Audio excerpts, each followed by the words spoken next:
The laughter echoed down the hallway, sharp and cruel. Eyes rolled, fingers pointed. Her shoes, cracked, dusty, worn thin by years, became the punchline of the room. She didn't flinch. She stood still, eyes calm, clutching her notebook like it held her whole world. They whispered louder. Village girl. Probably walked here. Doesn't she know where she is? But she said nothing.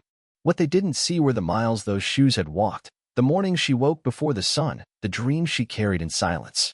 And someone else saw it all. The room suddenly shifted. The CEO, polished, respected, untouchable, paused mid-step. His gaze didn't fall on the sleek suits or shining heels. It stopped on her. Without a word, he walked through the crowd, eyes locked on the girl everyone had mocked. He stood before her, then said it, firm, clear, "Come with me." The whispers died. Mouths hung open. No one laughed now. Because sometimes, the quietest person in the room is the one who's about to change everything. And greatness? It had just been chosen. Welcome to Heroes Unheard. Before we continue this emotional story, tell us in the comments from which city in the world are you watching this video today. And if you think stories like this need to be heard, hit that subscribe button to support the channel. We're growing every day, and I sincerely thank you for being a part of it. The Global Innovation Summit was the kind of event that attracted the most ambitious minds from around the world. Held annually in the gleaming convention center of downtown Atlanta, it brought together entrepreneurs, investors, and industry leaders who shaped the future of technology and business. The registration fee alone was enough to exclude most people, and the networking sessions were legendary for the deals that were struck between appetizers and champagne. Priya Patel had traveled 18 hours by bus from her village in rural Georgia to attend.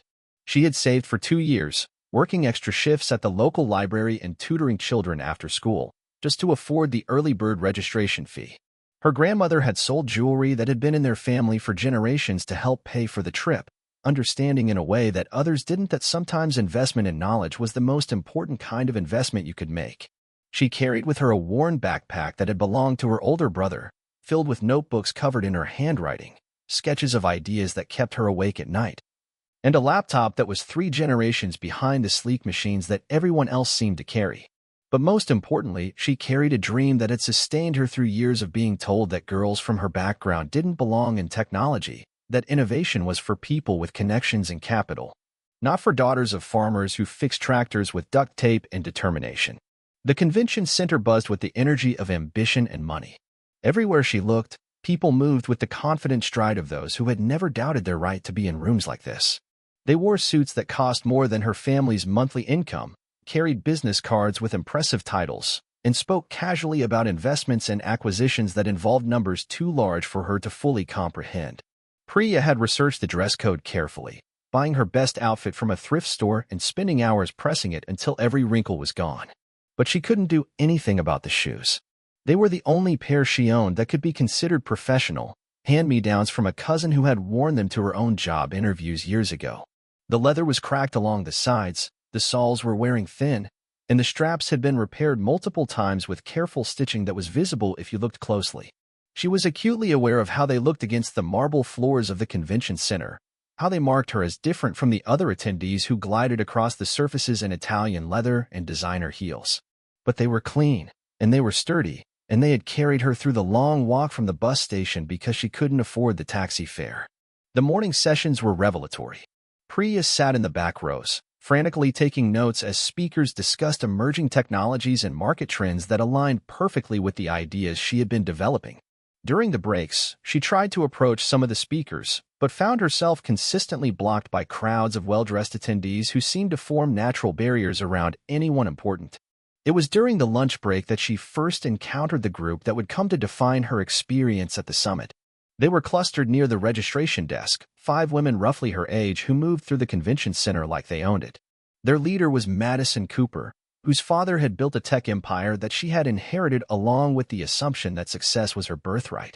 Madison's friends orbited around her with the practiced choreography of people who understood social hierarchy instinctively.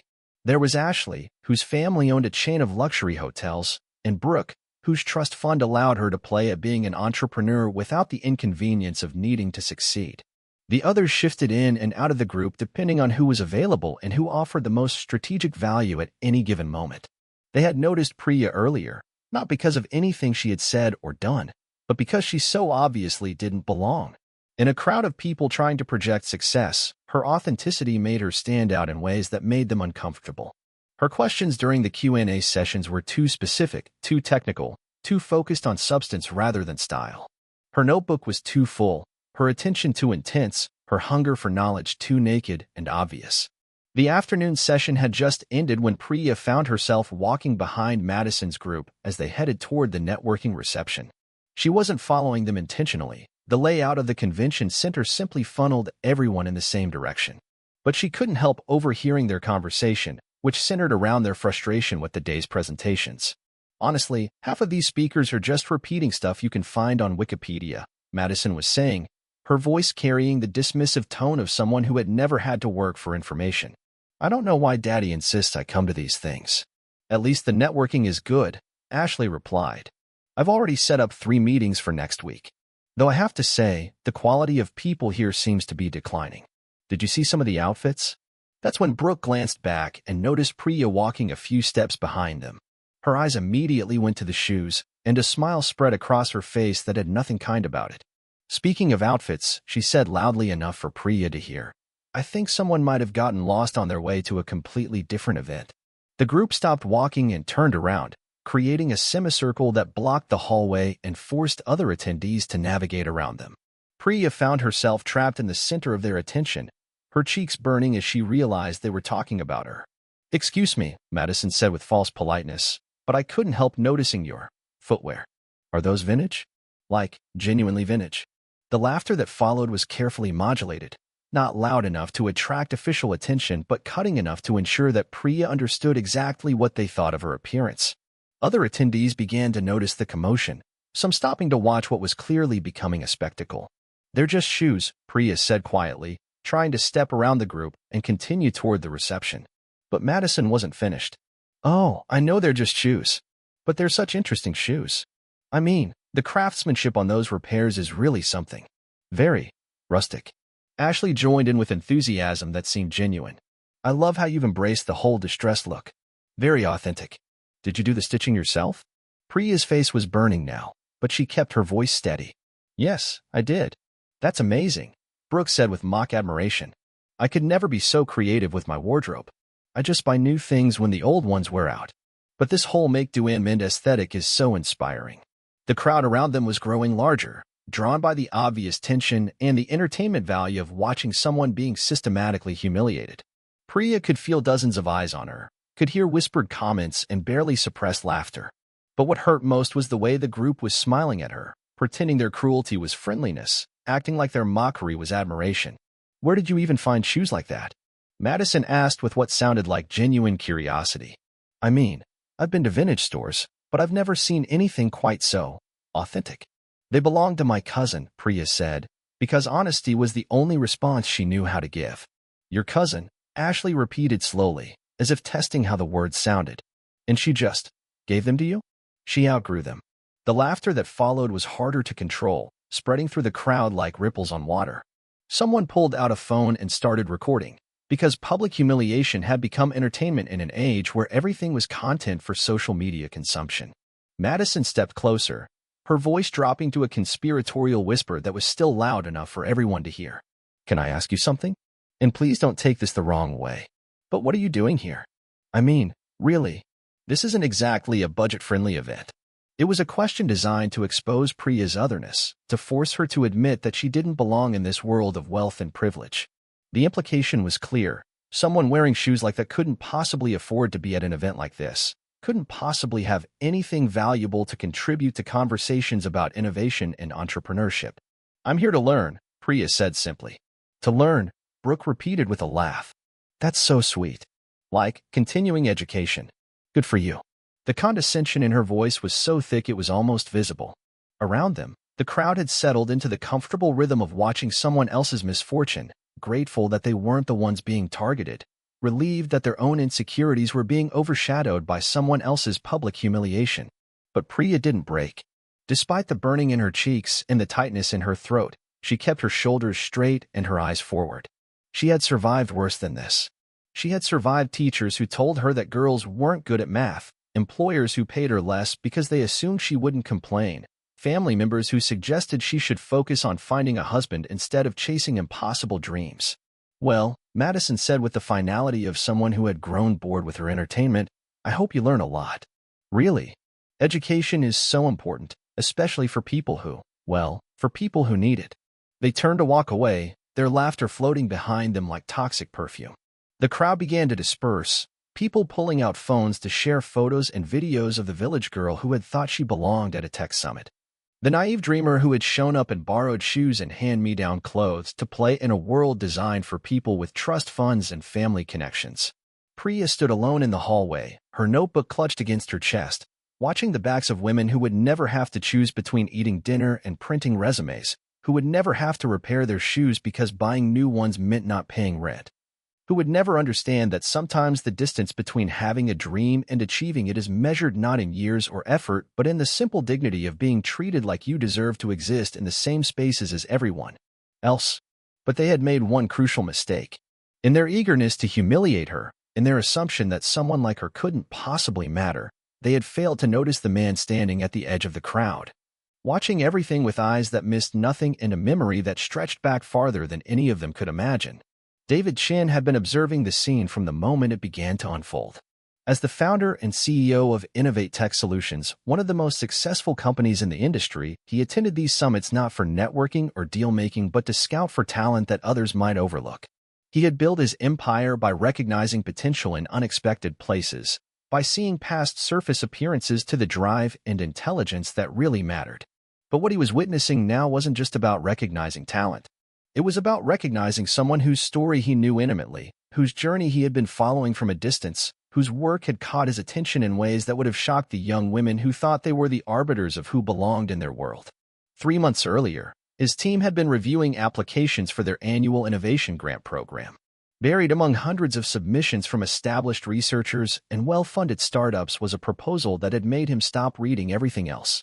It outlined a revolutionary approach to agricultural technology that could transform farming in developing regions. Written with the kind of clarity and insight that came from understanding problems not as academic exercises but as lived experiences. The proposal had come from a small rural library in Georgia, submitted by someone whose credentials were modest but whose ideas were extraordinary. Priya Patel had designed a low-cost irrigation system that could increase crop yields by 40% while using 60% less water, powered by solar technology that could be manufactured and maintained locally. But more than the technical innovation, what had impressed David was the depth of understanding that informed every aspect of the design. This wasn't someone playing with technology as an intellectual exercise. This was someone who understood that innovation meant nothing if it didn't solve real problems for real people.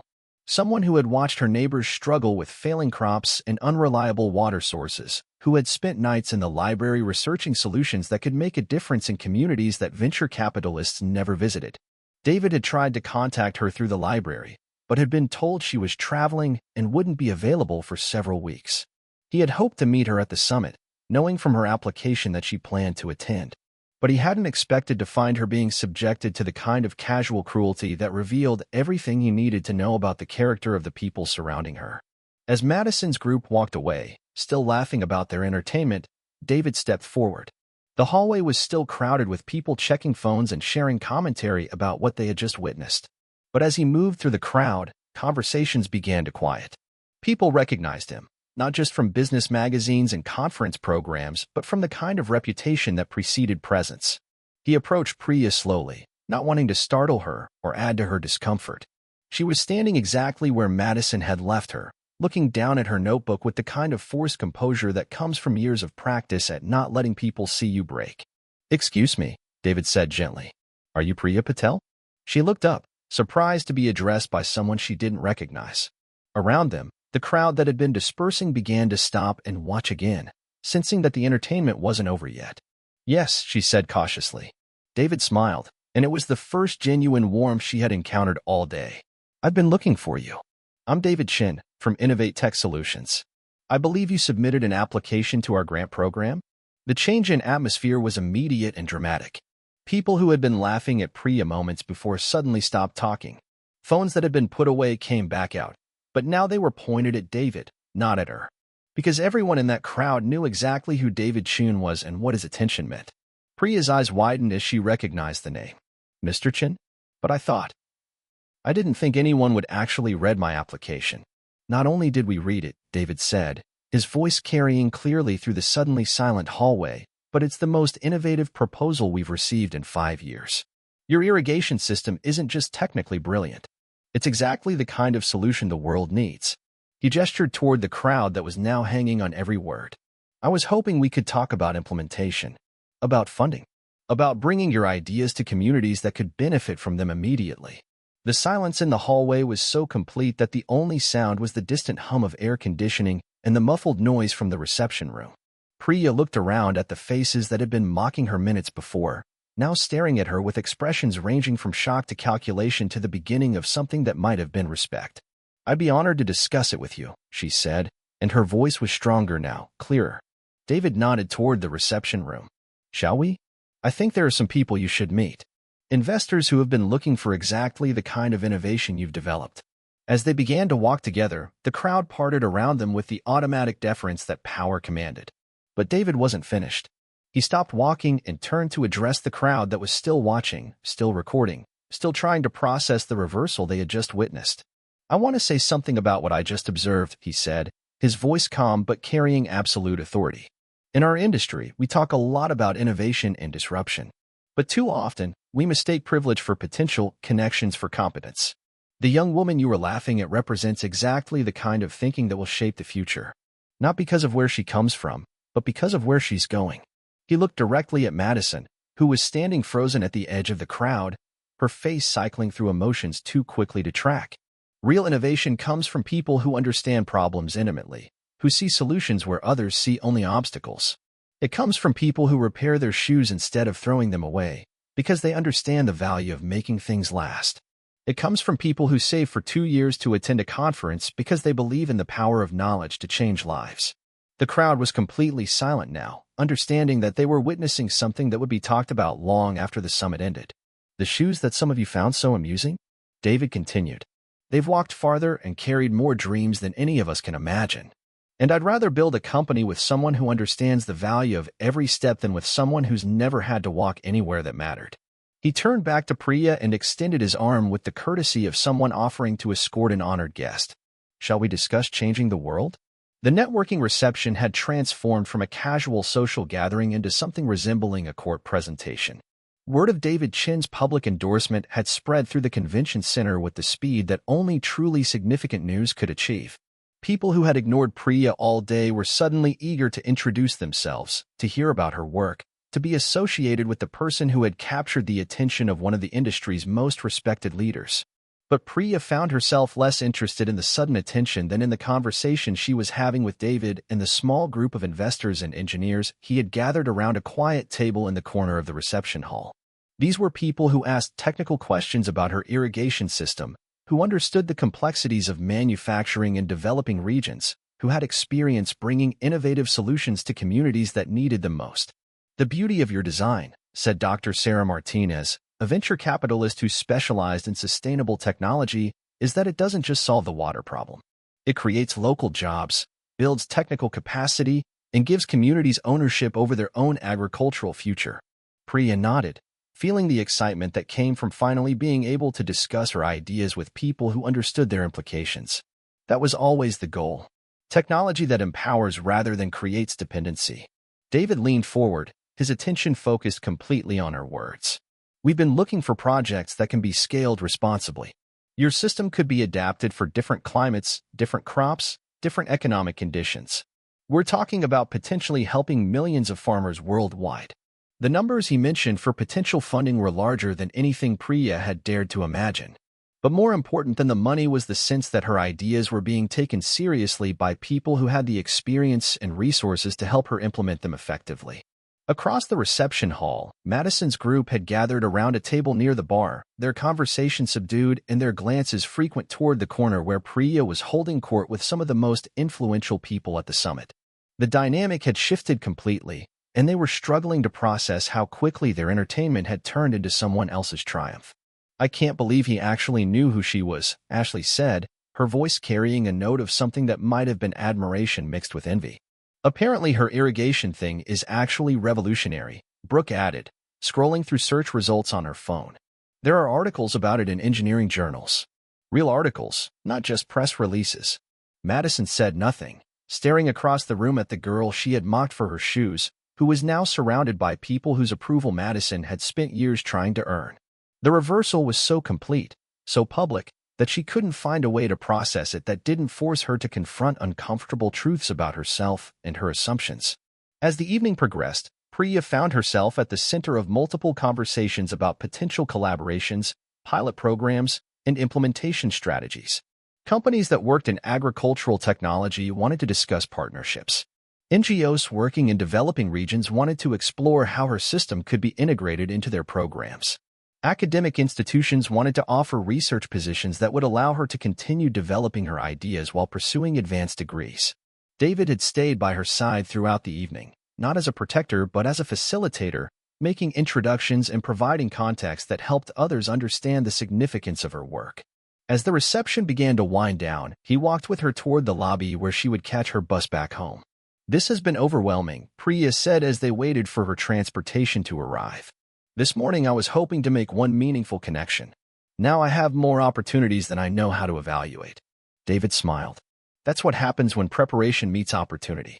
You've been developing these ideas for years, working toward this moment even when you didn't know it was coming." He handed her a business card, but not the standard corporate card that most people distributed at events like this. This one had his personal contact information, marking her as someone who had moved beyond formal business relationships into the category of people he considered worth his direct attention. "I meant what I said in there," David continued, "about real innovation coming from people who understand problems intimately. Your work represents exactly the kind of thinking that will define the next generation of technology leaders. Not just because you've developed a solution, but because you understand why the solution matters."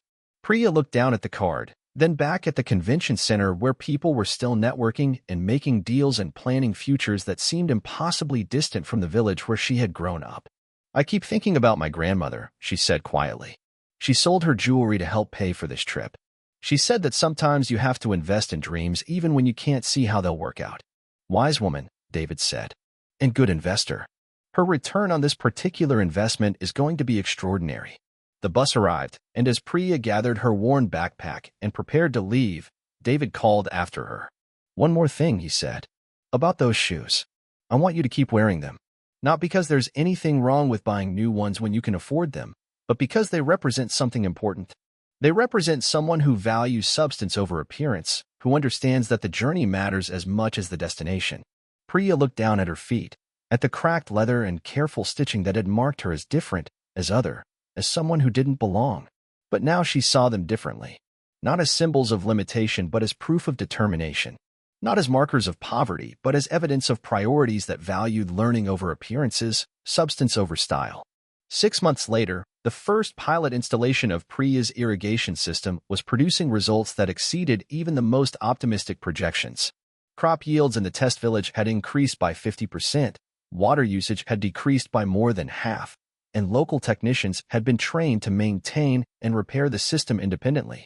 More importantly, the success had attracted attention from development organizations worldwide, leading to funding for installations in 12 countries across 3 continents. Priya had moved to Atlanta to work directly with David's company, but she traveled frequently to oversee installations and train local teams. She had new shoes now, professional footwear appropriate for meeting with government officials and international development specialists. But she kept her old shoes in her office, not as a reminder of hardship, but as a symbol of the journey that had brought her to a place where her ideas could change lives on a scale she had never imagined possible. The Global Innovation Summit continued to be held annually, but it had gained a reputation as a place where real innovation was valued over polished presentations, where substance mattered more than style. David Chin had established a scholarship program that brought promising young innovators from underserved communities to attend the summit, ensuring that fresh perspectives and authentic solutions continued to challenge the comfortable assumptions of established industry leaders. And sometimes, when Madison Cooper found herself at networking events where the conversation turned to breakthrough innovations and transformative technologies, someone would mention the irrigation system that was revolutionizing agriculture in developing regions. They would talk about the brilliant young engineer who had designed it, the CEO who had recognized her potential, in the moment at a tech summit when everything had changed because someone had been brave enough to look past appearances to see the truth beneath. But they rarely mentioned the shoes, because the people who mattered most had learned that greatness often walks in quiet footsteps. And the most important journeys begin with a single step taken by someone who refuses to be defined by the limitations others try to impose. Sometimes the greatest innovations come from the most unexpected places, carried by people who understand that necessity truly is the mother of invention. Priya's story reminds us that genius isn't always packaged in the ways we expect, that the next breakthrough might come from someone whose resources are limited but whose vision is limitless, whose shoes might be worn but whose ideas are revolutionary. The measure of a person's worth isn't found in their wardrobe or their connections, but in their willingness to see problems that others ignore and to work tirelessly towards solutions that can make a difference. Because sometimes the person everyone overlooks is exactly the person everyone needs. This story was brought to you by Heroes Unheard. Before we leave you today, here's our question. Have you ever known someone who never asked for recognition but deserved more than anyone else? Tell us in the comments what they meant to you and how you remember them. And if you think stories like this need to be heard, hit that subscribe button to support the channel. We'll see you in the next one.